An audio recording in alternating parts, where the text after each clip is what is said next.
foundations with ancient scientific thought, much as his contributions to music theory do. Some of his mathematical sources, such as Euclid, were also concerned with music and combined the natural sciences with musical inquiry, as did Mersenne.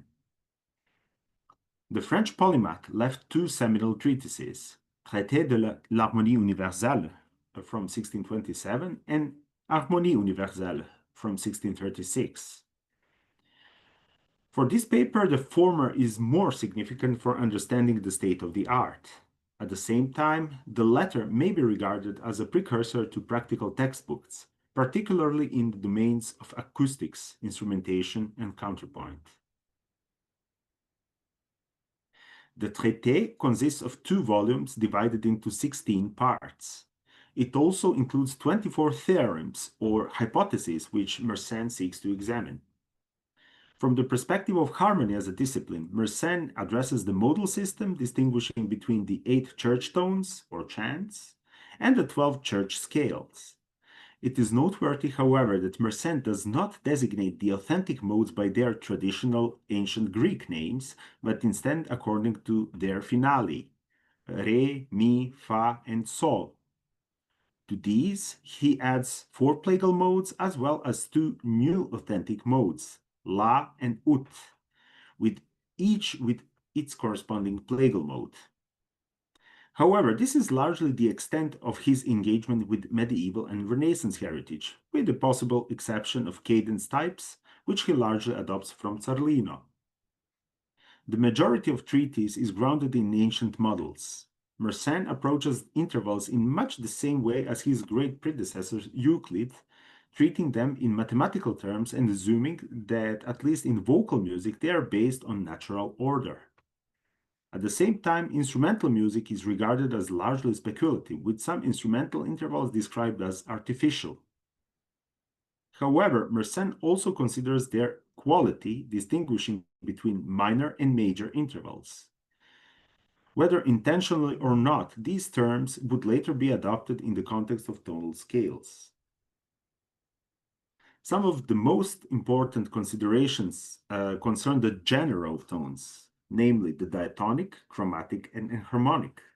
Of course, these terms were not unknown in the Renaissance. However, they are here re-established in their ancient senses, with the diatonic understood as a system of whole steps, the chromatic as a system of semitones, and the enharmonic as a system of quarter tones.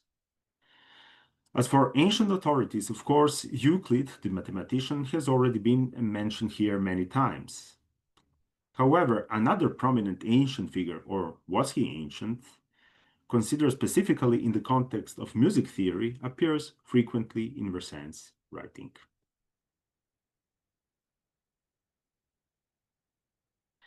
If we struggle to reconstruct all the details of music theory in the early modern era, and if we remain uncertain about, say, the exact birth dates or death dates of certain ancient scholars, Bacchius surpasses all such difficulties.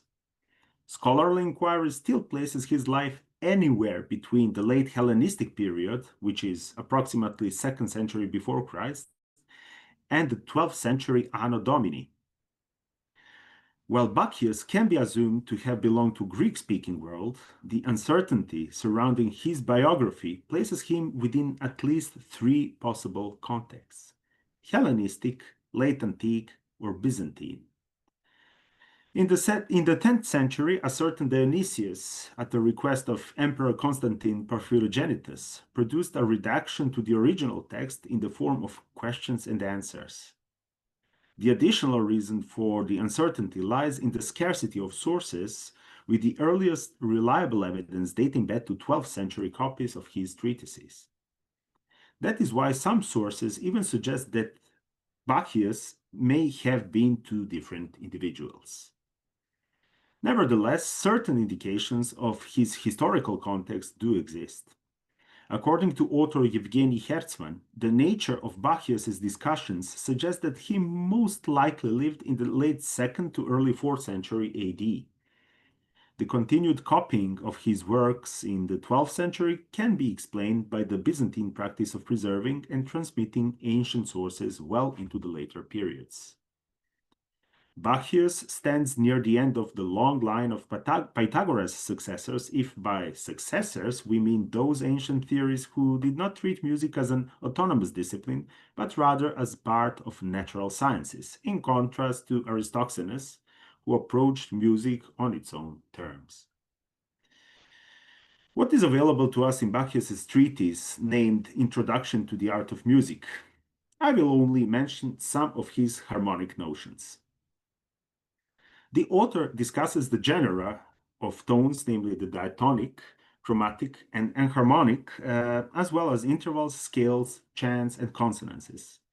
He classifies the intervals as either simple or compound, the former, meaning simple, being indivisible, and the latter, meaning compound, divisible into smaller step units. His distinction between symphonic and diaphonic intervals is also significant. According to Bacchius, a symphony is the quote-to-quote fusion of two tones unequal in height and depth, in which no predominance of sound is perceived. Neither of the lower over the higher, nor of the higher over the lower. A diaphony, by contrast, is a combination of intervals in which one tone predominates over the other. Unlike many theorists who were likely his contemporaries or slightly younger, and who estimated the number of possible scales to be as many as 15, Bacchius limits himself to 7, explaining the position of each using ancient terminology. I will not go into details about that now. He also identifies 7 types of modulation, encompassing not only changes of scale, but also rhythmic transformations and changes of genus and ethos. Like other ancient theories, he defines modulation as the quote-to-quote transition of the similar into dissimilar.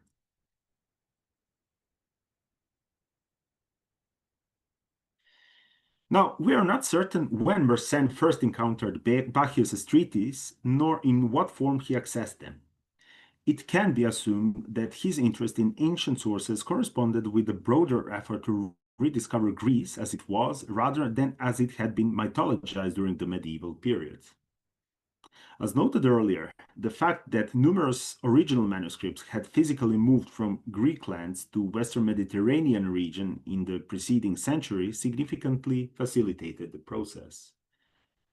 What is certain is that in 1623, Mersenne edited and published in the original ancient Greek language the portions of Bacchius' treatise that he had been able to obtain.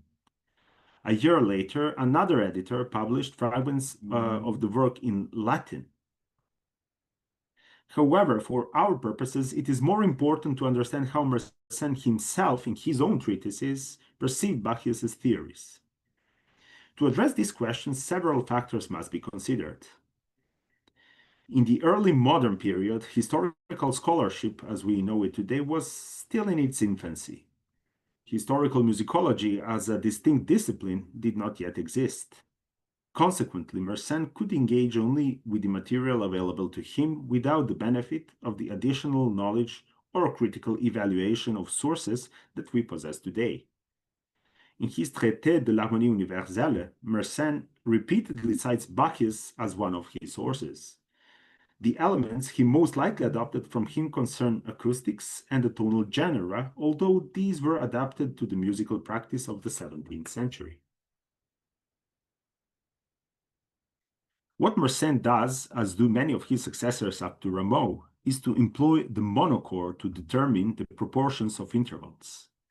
This approach was not only used by Bacchius, but also by earlier ancient theorists, going back to Pythagoras, of course.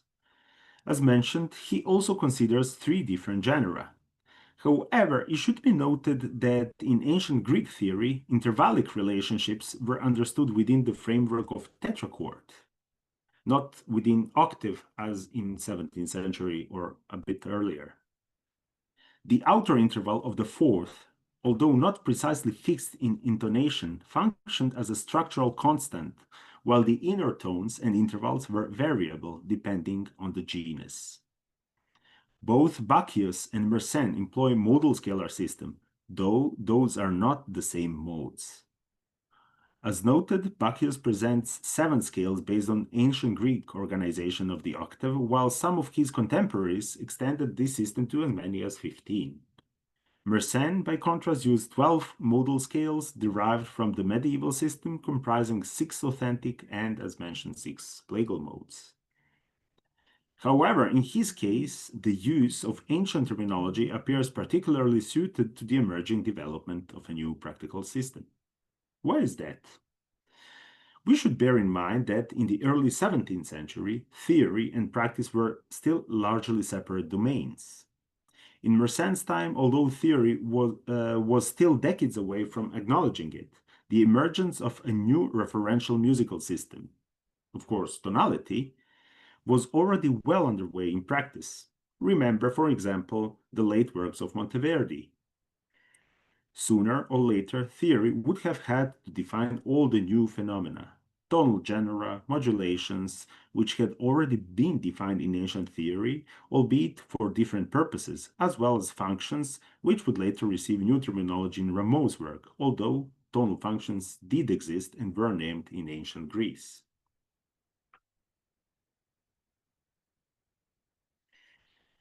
Mersenne's understanding of Bacchius, as well as Euclid, remains historically conditioned, reflecting a time when knowledge of ancient theories was still quite limited. The polymath did not possess the critical apparatus necessary to examine all these elements, something that is available to us today. Nevertheless, it would be unfair to claim that Mersenne did not produce high-quality work. As a mathematician, he demonstrated a keen understanding of how and why his predecessors defined certain elements.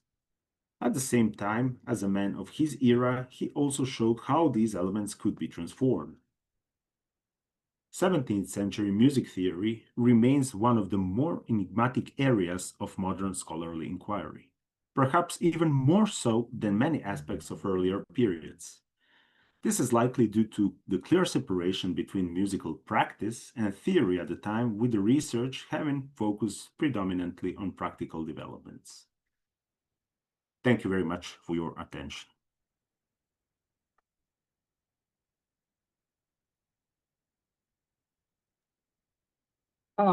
Dear Nikola, thank you very much. Always your presentations are very, very interesting and thought-provoking. And I want to ask if audience has a question or comment to your presentation. Sometimes I don't see hands, the yellow hands, no problem. Okay, dear Nikola, just a short question. Yes. So this topic, how much time are you investigating this topic, and what was your motivation to research this topic? Yes, well, generally, for years now, I'm researching the history of harmony as a discipline, spanning from ancient models to Enlightenment time, and also going all the way to contemporary time. So it was interesting to me because when I was doing my PhD, I started researching French theories from the 18th century, and I saw multiple times that Mersenne was quoted and quoted on and on. So finally, I was able to find some of his treatises, and I'm lucky enough to know some of French language. And I started researching his treatises, and then I saw that he quotes Bacchius. And then when I compare that to multiple other treatises, not only of that time, but also of some contemporary books on Greek music theory, Byzantine theory, and of course I started with Wikipedia, to be quite honest, because I was wondering who that guy Bacchius was. Then I noticed that interesting fact that we actually don't know when he lived, because spanning from the 2nd century before Christ, which is the earliest possible period when he could have lived, to 12th century, that is a lot of time, and of course it's impossible to contextualize him. And that is when I did a bit further on his research, and then I found some sources claiming that he probably lived somewhere in the late Roman period, but in the Greek-speaking world. And that is how I came to this idea to compare Bacchius to Mersenne, to compare their similarities and differences. Yes, that's great topic, because there are some similarities, and also the French discourse and French treatises are very, very interesting in theory, you know. So Yes, of course. thank you very much, and I hope you will be part of our Congress next year and next year. Thank you. And Yes, always. I will do my best, I promise. You are Thank you. invited. You are invited. So thank you very much. And now we have